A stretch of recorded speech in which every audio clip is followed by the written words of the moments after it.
هیچ جیاوازیەک نییە لە نێوان ستەمکاری دەسەڵاتی شۆڤێنی باسی و ستەمکاری دەسەڵاتدارانی ناوخۆی شاری هەڵەبجەدا. ساڵانە بەرپرسانی ئەو شارە و حیزبی حاکم چەندین بەڵێن بە شارەکە دەدەن، بەڵام ئامادە نەبوون هەنگاوێکی جددی و کەمپین بۆ پارێزگابوونی شارەکە بنێ. ئاژیەمین سەرۆکی ئاژانسی پاراستن و زانیاری و یاریدەدەری ڕاوێژکاری ئەنجومەنی ئاسایشی هەرێمی کوردستان لە ساڵیادی کیمیابارانکردنی هەڵەبجەدا پەیامێکی بڵاو کردەوە.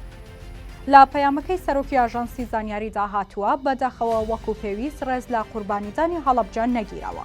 هەر بۆیەشە لەم ساڵیادەدا دەڵێم هیچ جیاوازیەک نییە لە نێوان ستەمکاری دەسەڵاتدارانی شۆڤێنی باسی و ستەمکاری دەسەڵاتدارانی ناوخۆی ئەو شارە. ساڵانە بەرپرسانی ئەو شارە و حیزبی حاکم چەندین بەڵێن بە شارەکە دەدەن، بەڵام ئامادە نەبوون هەنگاوێکی جددی و کەمپین بۆ بە پارێزگابوونی شارەکە بکەن. لە پێناو یەک پۆست لە بەغدا چەند هەفتە و مانگ لە پایتەخت دەمێننەوە، بەڵام داوا لە دۆستە عەرەبەکانیان ناکەن پرۆسەی بە پارێزگابوونی شارەکە تەواو بکەن. دەشڵێت ئەرک و بەرپرسیارەتی هەموو لایەکمانە کەمپین و لۆبیەکی بەهێز وەگەر بخەین بۆ ناساندنی جینۆسایدی هەڵەبجە لەسەر ئاستی نێودەوڵەتی و شەرمەزارکردنی مێژووی قێزەونی باس و هاوشێوەکانی لە دژایەتیکردنی نەتەوەکەمە.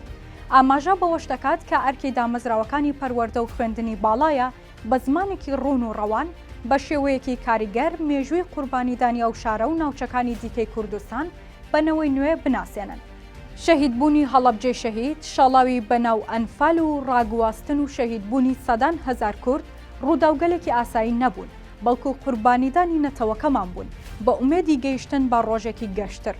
هەر کاتێک ئەو کارەسات و قوربانیانە لەبیرکران، ئەوە تارمایی سەرهەڵدانی باسێکی دیکە لە ڕێگایە.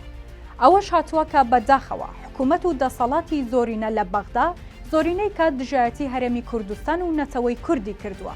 هەر بەو شێوەیەش ساڵی 2006 سەدام حسێن لەسەر گیان لە دەستدانی 148 کەسێکی عەمەسەب لە سێدارە درا، بەڵام نە ئەو کاتە و نە ئێستاش دەسەڵاتدارانی بەغدا ئامادە نەبوون کیمیابارانی هەڵەبجەی شەهید بە جینۆساید بناسێنن. ئەگەرچی دەوڵەتی عێراق بەرپرسیارە بەرامبەر ئەو تاوانانەی بەرامبەر گەلی کورد و هەڵەبجە ئەنجامی داوە، بەڵام هێشتا دەسەڵاتدارانی بەغدا ئامادە نین بە هیچ شێوەیەک قەرەبووی ئاوارە و زیندانیانی سیاسی و بنەماڵەی شەهیدانی هەڵەبجە بکەنەوە. ئەژیەمین داواش دەکات بەغدا بە زووی پرۆسەی بە پارێزگابوونی هەڵەبجەی شەهید تەواو بکات، هەروەها قەرەبوو بودجەیەکی شایستە بۆ گەشەپێدانەوەی ئەو شارە تەرخان بکات. سەرۆکی ئاژانسی زانیاری لە کۆتاییدا دەڵێت هەڵەبجەی شەهید هەمیشە مەڵبەندێکی دیار و ناوداری کەسایەتی ئاینی و تەریقەت و ڕووناکبیران و ژنانی ڕەچەشکێن و ئازا و ئازادە بووە. لە ئێستاشدا کاریگەری فەرهەنگی و زانستی هەڵەبجەی شەهید بەسەر تەواوی هەرێمی کوردستانەوە دیارە. لە کۆتاییدا دەڵێت لە 37مین ساڵیادی کیمیاباران و جینۆسایدی هەڵەبجەی شەهیددا سەری ڕێز و نەوازش بۆ هەموو شەهیدانی ئەو پارێزگا ئازیزە دادەنەوێنین.